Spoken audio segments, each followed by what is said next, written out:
Friends, இந்த video நம்ம என்ன பார்க்க போகிறோம்னா ஏர் கம்ப்ரஸர் பற்றி பார்க்க போகிறோம். ஏர் கம்ப்ரஸர் எதுக்கு யூஸ் ஆகுது, என்ன டைப்ஸ் இருக்குது, எப்படிலாம் நம்ம யூஸ் பண்ணலாம்னு சொல்லிட்டு பார்க்க போகிறோம். வாங்க இந்த வீடியோவில் போயிடலாம். ஏர் கம்ப்ரஸர்னால் என்னென்னா நம்மளுக்கு இருக்கக்கூடிய நேச்சுரல் ஏரை சக் பண்ணி கம்ப்ரஸ்டு பார் ஏராக நமக்கு அவுட்புட்டில் கொடுக்கும். அதுதான் ஏர் கம்ப்ரஸரோட வேலை. நம்ம ஹைட்ராலிக் ஆயில், அப்புறம் ஹைட்ராலிக் யூனிட், அப்புறம் நியூமாட்டிக் சிஸ்டம் ரெண்டு இருக்குது. Most of companies 80% of machineries pneumatic based தான் டிசைன் பண்ணியிருப்பாங்க. ஏன்னா ஈஸியாக ஆப்ரேஷனாக நடக்கிறதுக்கோசம் நியூமாட்டிக் ஐட்டம் யூஸ் பண்ணியிருப்பாங்க. ஹைட்ராலிக்கும் இருக்குது. ஹைட்ராலிக்கில் என்ன யூஸ் பண்ணுவாங்கன்னா ஹைட்ராலிக் ஆயில் யூஸ் பண்ணுவாங்க. இதில் நியூமாட்டிக் ஏர் ப்ரெஷர் யூஸ் பண்ணுவாங்க. இந்த ஏர் ப்ரெஷர் வச்சு தான் நமக்கான நியூமாட்டிக் சிலிண்டர்லாம் ஆப்ரேட் ஆகுது. அதுக்கு மெயினாக தேவையானது ஏர் கம்ப்ரஸர். இது எப்படி ஏர் கம்ப்ரஸர் ஒர்க் ஆகுது எல்லாமே இந்த வீடியோ டீட்டெயிலாக பார்க்கலாம் வாங்க. இதில் ரெண்டு டைப் ஆஃப் ஏர் கம்ப்ரஸர் இருக்குது. ரெசிப்ரோகேட்டிங் டைப்பு, அப்புறம் ரோட்டரி கம்ப்ரஸர் டைப்பு. நம்ம மோஸ்ட்லி யூஸ் பண்ணுறது ரோட்டரி கம்ப்ரஸர் டைப் தான். அதில் பார்த்தீங்கன்னா ஸ்க்ரூ கம்ப்ரஸர் சொல்லுவாங்கள்ல. நீங்கள் மோஸ்ட்லி நிறைய கம்பெனியில் ஸ்க்ரூ கம்ப்ரஸர் யூஸ் பண்ணுவாங்க. ஒரு சில கம்பெனியில் அதுவே இப்போ விஎஃப்டி பேஸ்டு பர்மனன்ட் மேக்னெட்டிக் மோட்டார்னு சொல்லிட்டு தனியாக புதுசாக அட்வான்ஸ்டாக வந்துருக்கு புதுசாக. இப்போ இதில் எப்படின்னு சொல்லிட்டு ரெசிப்ரோகேட்டிங் கம்ப்ரஸர்னால் என்னன்னு சொல்லிட்டு இந்த வீடியோவில் பார்க்கலாம்.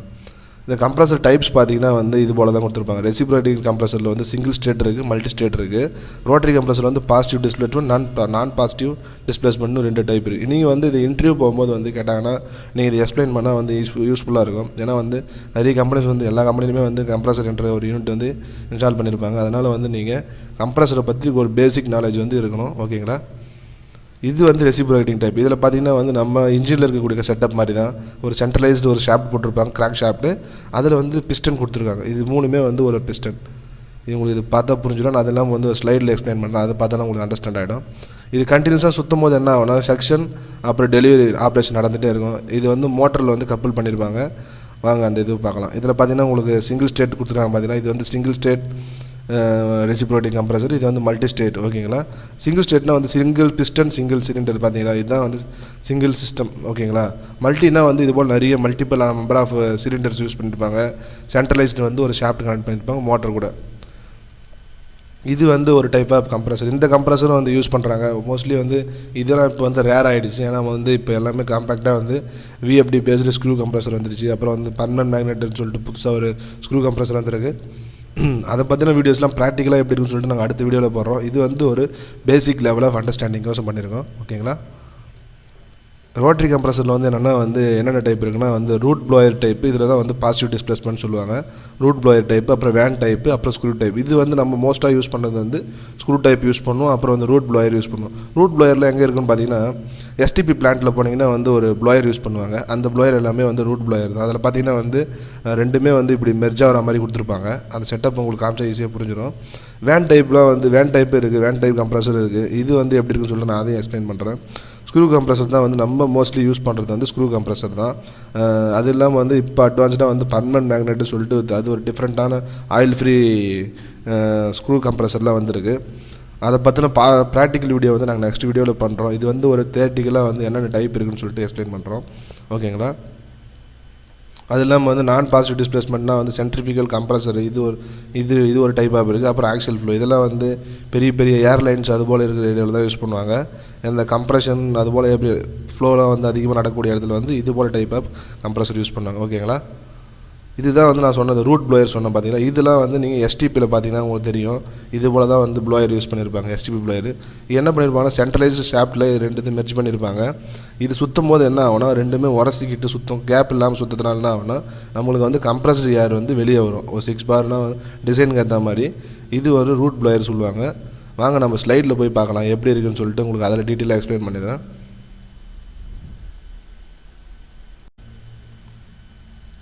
இதுதான் ஃப்ரெண்ட்ஸ் இருக்கக்கூடிய ஸ்க்ரூ கம்ப்ரஸருடைய மெக்கானிக்கல் செட்டப். இப்படி தான் இருக்கும். நீங்கள் ஃபிசிக்கலாக நிறைய கம்பெனிஸில் most of companies screw compressor தான் யூஸ் பண்ணுவாங்க. இதுதான் இந்த ஸ்க்ரூ கம்ப்ரஸரோட டிசைன் இப்படி தான் இருக்கும். பார்த்தீங்கன்னா புரியுதுங்களா? 2 ஸ்க்ரூ இருக்கும். ஒன்று இந்த பக்கம் எங்கேஜ் ஆகிற மாதிரி கொடுத்துருப்பாங்க.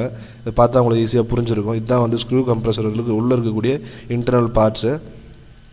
இது நம்ம இந்த 2 பார்ட் இங்கே பார்த்தீங்கன்னா எங்கேஜ் ஆகிருங்களா, டீத்தில் உட்காந்துருக்கு. இது கண்டினியூஸாக ரொட்டேட் ஆகும்போது என்ன ஆகணும், நமக்கு கம்ப்ரஸ்டு ஏர் ஜென்ரேட் ஆகி வெளியே வரும். ஓகேங்களா? இது ஸ்க்ரூ கம்ப்ரஸர். ஓகேங்களா? இது மோஸ்ட்லி இதுதான் யூஸ் பண்ணுவாங்க. இது இப்போ விஎஃப்டி பேஸ்டு நிறைய ஸ்க்ரூ கம்ப்ரஸர்லாம் வந்துருச்சு. ஓகேங்களா? இதுதான் வந்து நாங்கள் சொன்ன ரெசிப்ரேட்டிங் சிங்கிள் ஸ்டேட்டு. இதில் பார்த்தீங்கன்னா வந்து ஒரு மோட்டர் கொடுத்துருக்காங்க, ஒரு கன்சிடரேட்டட் டேங்க் மாதிரி ஒன்று டேங்க் கொடுத்துருக்காங்க, ஒரு மோட்டர் லைன், அப்புறம் வந்து ப்ரெஷர் கேஜ், அப்புறம் வந்து உள்ளே இருக்கக்கூடிய செட்டப் என்னன்னு சொல்லி காமிச்சிருக்காங்க. பார்த்தீங்கன்னா நம்ம இன்ஜினில் இருக்க மாதிரி தான், சேம் கான்செப்ட் தான். இதில் வந்து ஒரு கிராங்க் ஷாஃப்ட், இங்கே வந்து என்ன பண்ணியிருப்பாங்கன்னா ஒரு பெல்ட்டில் கனெக்ட் பண்ணியிருப்பாங்க. இது வந்து நீங்கள் மோஸ்ட்லி பார்த்துருப்பீங்க, பழைய கம்பெனிஸ்லாம் பார்த்தீங்கன்னா நிறைய ரொம்ப ஓல்டு மிஷினரிஸ்லாம் பார்த்தீங்கன்னா இது போல் வச்சுருப்பாங்க. இது என்னென்னா இன்ஜின் செட்டப் மாதிரி தான். இது எப்போல்லாம் இது பெல்ட் ரொட்டேட் ஆகும்போது, ஏன்னா மோட்டர் வந்து 1500 RPM சுற்றிட்டு இருக்கும், எப்போல்லாம் இந்த ஆப்ரேஷன் நடக்குதோ இங்கே பார்த்தீங்கன்னா உங்களுக்கு புரிஞ்சிடும். இங்கே வந்து ஏர் இன்டேக்கு, இது வந்து ஏர் டெலிவரி டேங்க்கு உள்ளே போகிற லைன். ஓகேங்களா? இப்போ என்ன பண்ணுன்னா, இது எப்போல்லாம் டவுன் ஆகுதோ இந்த வழியாக வந்து ஏர் உள்ளே போகும். எப்போ வந்து கம்ப்ரஸ்டு ஏரை டக்குன்னு இழுத்து ரிலீஸ் பண்ணும்போது என்னன்னா இது க்ளோஸ் ஆகிடும், இது ஓப்பன் ஆகிடும். இது இப்படி தான் நடக்கும் ஆப்ரேஷன். பார்த்தீங்கன்னா தெரிஞ்சுங்களா?